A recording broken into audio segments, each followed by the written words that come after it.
Thank you, Mr. Chairman, and I appreciate the opportunity to speak. I have substantial familiarity with this subject, and Mr. Chairman mentioned my participation in the Fetal Tissue Transplant Research Panel, paneled by NIH on the question of whether or not fetal tissue transplantation research should be funded. The panel recommended that the moratorium that the Bush administration had issued be lifted. 4 of us dissented, and Father James Burchell and I published a lengthy dissent. Based upon some of the arguments used in that dissent, the Bush administration continued the moratorium on funding such research. Based on the information that has come to light through the investigative reporting of CMP, it is apparent that Planned Parenthood fetal tissue procurement practices violate federal and state laws when applicable, ethical and moral principles, and their own guidelines and promises to their patients. There are reasons why this happens, and it is frankly inevitable. First, Planned Parenthood believes that the unborn has no human rights and can be killed at will at any time during pregnancy with the consent of the mother. History tells us that as soon as you strip human beings of all legal rights, people will be treated as commodities, and abuse is inevitable.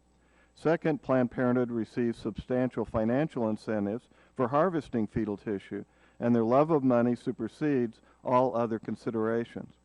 In the CMP videos, there are reported incidences of babies born intact and potentially alive after an induced abortion because he or she had a heartbeat. And the fetal brain was removed by taking scissors and cutting the face open to extract the brain. This barbaric practice, if true, and if the child was in fact alive, rivals any of the documented abuses of human persons in medical research throughout history. But it goes beyond any individual instance. Planned Parenthood's lust for money from fetal tissue procurement, which can, in some instances, equal or even exceed the cost they charge for the abortion itself, has apparently caused Planned Parenthood to change all relevant aspects of the abortion procedure itself. As a Planned Parenthood abortion physician explained, she would meet with tissue procurement people before the day's schedule of abortions and find out what tissue they wanted, and then she would target those particular abortions which might yield the fetal tissue the researchers wanted to purchase. In so doing, she made clear that she would change the abortion procedure to obtain the fetal tissue intact, say by only crushing those parts of the fetal body that contain tissue not being sought, or by trying to extract the baby feet first to encourage an intact delivery. So the abortionist starts her day with a shopping list and spends the rest of the day trying to fill that list with fetal tissue. In other words, as she said, if I know what they are looking for, I'll just keep it in the back of my mind and try to at least keep that part intact. So rather than being on a search and destroy mission for the mother, the Planned Parenthood abortionist is now on a search and harvest mission for their own profit. These practices potentially violate several federal and state laws when applicable, various moral and ethical principles, and even Planned Parenthood's own guidelines. First, federal and state law prohibits valuable consideration, has been mentioned. However, there is a gaping loophole which is allowing reasonable payments for the procurement costs that are associated with harvesting fetal tissue.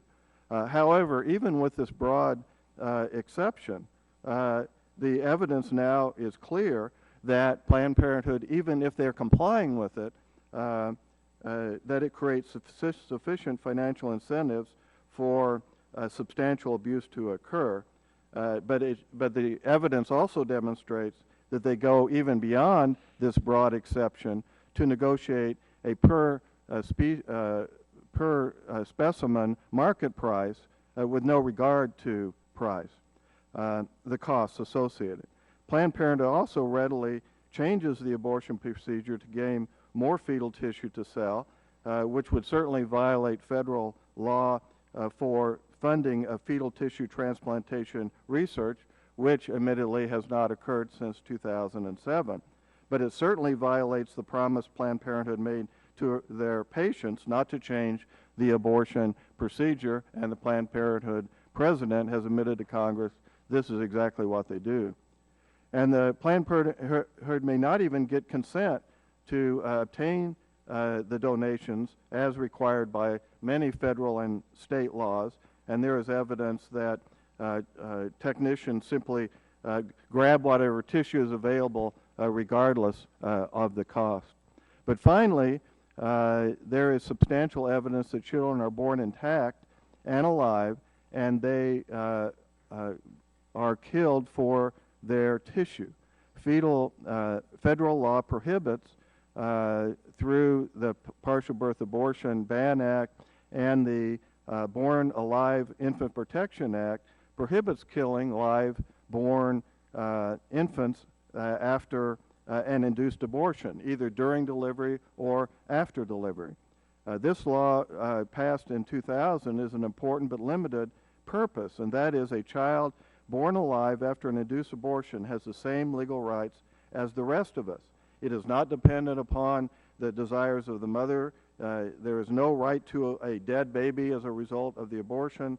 And finally, that it is not viability but being born alive, which is a critical legal point.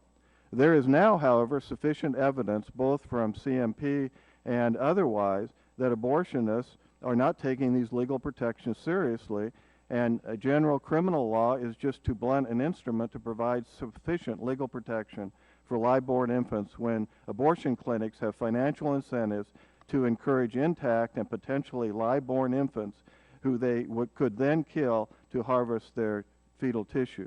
This law needs to be updated to ensure that live-born infants are not killed, but that they also receive appropriate care just like everyone else.